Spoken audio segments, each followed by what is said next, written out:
C'est Macron qu'il faut absolument éliminer. Rien n'est plus grave que ça. C'est pas le Rassemblement national, c'est même pas LFI, c'est d'abord et avant tout Macron. Parce que Macron a fait une folie et qu'il est en train de tout détruire. Ils le disent eux-mêmes. Je vois d'ailleurs que Macron, à l'évidence, ça s'aggrave, son problème psychiatrique. Il faut regarder les choses en face. Parce que cet homme est absolument imprévisible. Il faut se méfier de Macron comme de la peste. Il serait capable, voyant que tout est perdu, de décider de lancer l'article 16 de la Constitution, lui donnant les pleins pouvoirs. Vous avez aujourd'hui des pouvoirs en place en Angleterre, en France, en Allemagne, etc., qui sont légaux, mais qui ne sont plus légitimes. C'est-à-dire qu'ils sont haïs par la population. Le jour où ça va péter, c'est le jour où la police en aura marre. Tous ces régimes tombent quand la police cesse de les soutenir. Ça met des années pour ruiner un pays comme la France. Puis quand vous êtes vraiment ruiné, là, la chute est d'une rapidité. Ça va être comme un coup de... Et là, il va y avoir une baisse du niveau de vie qui va être effroyable et qui va prendre de plus dans la gueule les petites gens. Il vaut mieux une fin dans l'horreur qu'une horreur sans fin. Eh bien, on arrive à une fin dans l'horreur. On va en prendre plein les tronches. Mais on sera libre. Bonjour les amis. Dans cette vidéo, nous allons écouter François Asselineau, un homme politique français qui fournit une analyse exacte et extraordinaire des risques majeurs que Macron fait courir non seulement la France mais toute l'Europe voire le monde entier. J'ai personnellement mal de voir que François Asselineau n'est pas soutenu par les Français. Il aurait pu sauver la France, tellement sa maîtrise des enjeux géopolitiques ainsi que ses analyses pertinentes sont utiles pour les moments difficiles que nous vivons. Je vous invite de l'écouter. C'est un extrait de son analyse des résultats du premier tour des élections législatives. Je vous invite à rester jusqu'à la fin et à partager avec nous vos avis en commentaire pour enrichir le débat. Aimez la vidéo si vous voulez bien. Merci beaucoup. Alors, outre la participation énorme, on retient quoi ? La première chose qu'il faut retenir, enfin que moi je pense qu'il faut retenir, c'est d'abord le score misérable des forces soutenant Macron. C'est-à-dire qu'il y a quand même dedans Renaissance, Horizon, l'UDI, le Modem, etc., l'IOT ou je ne sais pas quoi. Enfin, ça fait quand même toute une espèce de marécage, de centre mou qui soutenait Macron, avec Wauquiez, avec Édouard Philippe, avec François Bayrou, etc., etc., et 20,7% des suffrages. C'est vraiment extrêmement faible. Quand il y a 66% des inscrits, ça veut dire qu'il y a, en fait, au total, 14% des Français inscrits qui se sont déplacés pour aller voter Macron. Voilà. C'est-à-dire que 86% des Français inscrits dans une élection qui a passionné l'opinion publique ont refusé d'aller voter pour Macron. Ça veut dire que normalement, comme c'est Macron qui avait lui-même provoqué la dissolution de l'Assemblée nationale et qu'il prétend avoir un geste gaullien, normalement le geste gaullien, c'est qu'il devrait présenter ce soir même sa démission, puisqu'il a fait recours au peuple et il est désavoué d'une façon extraordinaire. Évidemment, ce que je dis, ce que je redis, je l'avais d'ailleurs dit sur Omerta, même si le message que j'avais dit a été modifié dans le titre du magazine Omerta. Je pense que nous devons tout faire au deuxième tour pour battre Macron. C'est Macron qu'il faut absolument éliminer. Rien n'est plus grave que ça. C'est pas le Rassemblement national, c'est même pas LFI, c'est d'abord et avant tout Macron. D'ailleurs, je le disais à l'instant, tous les ministres eux-mêmes, même Bruno Le Maire, les ministres eux-mêmes disent que Macron a fait une folie et qu'il est en train de tout détruire. Ils le disent eux-mêmes. Je vois d'ailleurs que Macron, à l'évidence, ça s'aggrave, son problème psychiatrique. Il faut regarder les choses en face. Il a fait une vidéo qui a été relayée, vous l'avez vu sans doute par Quotidien et Yann Barthès, chez un blogueur. Il parle comme un halluciné. Mais ce monsieur, il est dangereux. C'est un halluciné. J'ai vu aussi cette vidéo qui a circulé aujourd'hui. Il est allé voter déguisé en vieux loup de mer. Enfin, mais c'est dingue. Enfin, c'est avec des lunettes, une casquette je sais pas, de marin, un caban. Enfin, qu'est-ce que c'est que ce truc ? Il est président de la République française et il se comporte, je ne sais pas, il se prend pour je ne sais pas quoi, un acteur de Hollywood qui fuirait les paparazzis. Enfin, c'est hallucinant. Donc, dans la mesure où Mélenchon lui-même et que les ministres eux-mêmes de gouvernement ont dit que Macron était en train de tout détruire, il faut absolument arrêter, l'empêcher de nuire. L'empêcher de nuire, ça veut donc dire tout faire pour lui retirer tous les députés. Il ne faut pas apporter vos voix à un seul député qui soutiendrait Macron.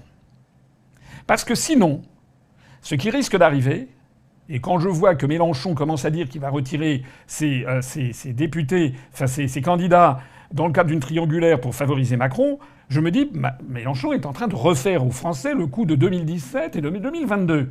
Mélenchon ne peut pas à la fois dire que Macron a tout détruit, est en train de tout détruire, et faire une nouvelle fois la manip consistant à soutenir au bout du compte Macron.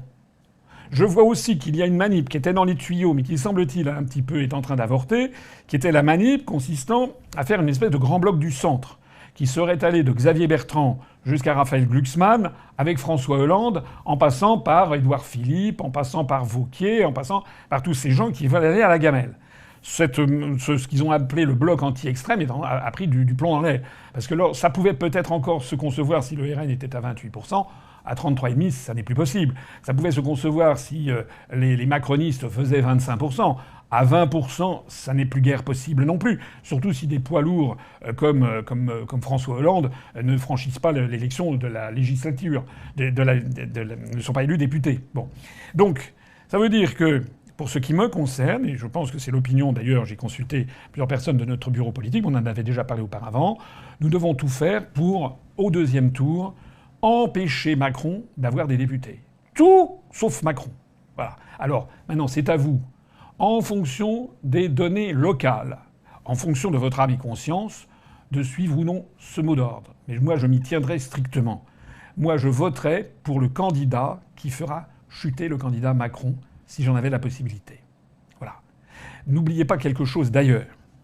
C'est que si, par exemple, il y avait plus que très très peu de députés pro-Macron dans la prochaine Assemblée nationale, il sera très facile à ce moment-là aux députés RN et du Front populaire de lancer la destitution de Macron en vertu de l'article 68 de la destitution.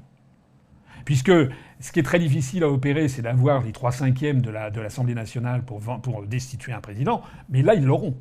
Et donc là, ils n'auront plus aucune raison de tergiverser face à quelqu'un qui est en train de tout détruire et qui est en train de nous entraîner peut-être dans la guerre contre la Russie, peut-être dans un effondrement financier, dans une ruine de la France, etc., etc. Et peut-être même, parce que cet homme est absolument imprévisible, il faut se méfier de Macron comme de la peste, il serait capable, voyant que tout est perdu, de décider de lancer l'article 16 de la Constitution, lui donnant les pleins pouvoirs. C'est quelque chose qui n'a été utilisé qu'une seule fois par Charles de Gaulle au moment de 1962, au moment du putsch des généraux en Algérie. Et lui, il serait capable de faire ça si nécessaire. Il est vraiment de première urgence de tout faire pour empêcher Macron d'avoir des députés. Et de ce point de vue-là, je ne comprends pas la position de Mélenchon, ou plus exactement, je la comprends trop bien. Je vous remercie de m'avoir écouté. Vive la République et vive la France. Je vous résume, en moins de 2 minutes, une partie aussi importante des propos de Asselineau. Je vous invite déjà à nous donner vos avis en commentaire. Dans son analyse, François Asselineau a aussi abordé plusieurs points cruciaux concernant le paysage politique français et le succès électoral du Rassemblement national, RN. Il commence par admettre que le RN a obtenu un score significatif, notamment dans les zones rurales, avec plus d'un tiers des suffrages. Il souligne que des figures importantes du RN, comme Marine Le Pen et Sébastien Chenu, ont été réélus dès le premier tour, tandis que d'autres personnalités de différents partis, comme Fabien Roussel du Parti communiste français, ont été battues. Asselineau critique ensuite le discours alarmiste et la stigmatisation du RN. Il remet en question la cohérence du message politique qui diabolise le RN tout en permettant à ses élus de participer activement au système parlementaire. Selon lui, il faut une position claire, soit le RN est anti-républicain et doit être dissous, soit il ne l'est pas et doit être traité comme un parti politique légitime. Il accuse également le gouvernement et les partis traditionnels de pratiquer un double jeu en critiquant publiquement le RN tout en collaborant avec lui au sein des institutions, comme en témoigne l'élection de Sébastien Chenu et Hélène Laporte à des postes de vice-président de l'Assemblée nationale. Asselineau exprime son souhait de voir le RN accéder au pouvoir pour que les Français puissent juger de leur capacité à gouverner et à mettre en œuvre leur programme. Il fait le parallèle avec les situations en Grèce avec Tsipras et en Italie avec Meloni, suggérant que les promesses populistes peuvent se heurter à la réalité une fois au pouvoir. Il prédit que si le RN parvient à des postes clés, comme celui de Premier ministre, les Français verront rapidement les limites de leur programme, notamment en matière migratoire, monétaire et de relations internationales. Asselineau anticipe que cela pourrait mener à une désillusion rapide, similaire à d'autres expériences européennes. En somme, il appelle à une clarification et à une honnêteté politique concernant le traitement du RN, tout en exprimant sa conviction que leur passage au pouvoir révélerait rapidement leurs insuffisances. Cette position reflète une approche pragmatique et critique de la situation politique actuelle en France. Que pensez-vous de son analyse? Macron devrait-il démissionner? Ce qui est certain, Macron semble avoir un projet secret derrière la dissolution surprise de l'Assemblée nationale tout en sachant pertinemment qu'il ne pourrait pas avoir une majorité au Parlement. Macron prévoit créer un chaos en France soit à travers les élections législatives ou soit en déclarant la guerre contre la Russie afin d'évoquer l'état d'urgence qui lui permet de s'attribuer tous les pouvoirs et de rester à la présidence de la France au-delà de son mandat. En tout cas, comme le dit Asselineau, Macron est totalement imprévisible. Vos avis en commentaire. À très bientôt.